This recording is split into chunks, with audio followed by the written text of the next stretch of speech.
and Prime Minister, would you give us how successful the meeting?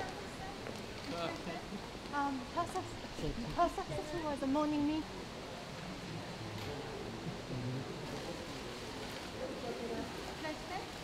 Was the meeting this morning successful? No comment. Yes, I think Was so. it? Yeah, people. Blue. Minister, good afternoon.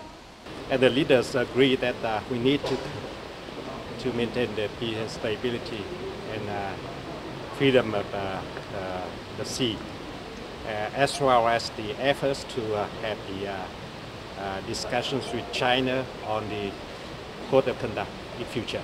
That's all the discussion. Thank you.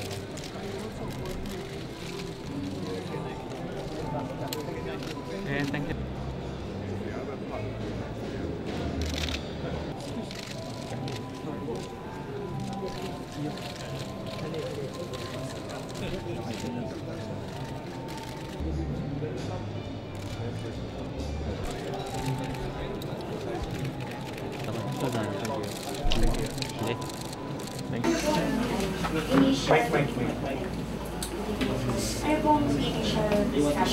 Parang hindi naman yata nagbago, no? Everyone is interested in having a peaceful resolution.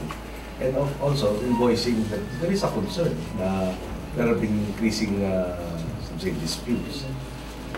The emphasis on resolving this matter again in a peaceful manner.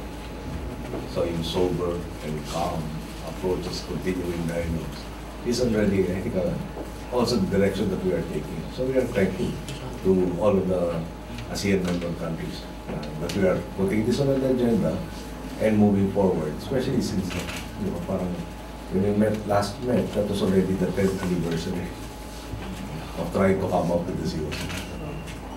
Steady, ibig sabihin, hindi niya inlampas ng decimal point, pero pag kinina mo, meron talaga may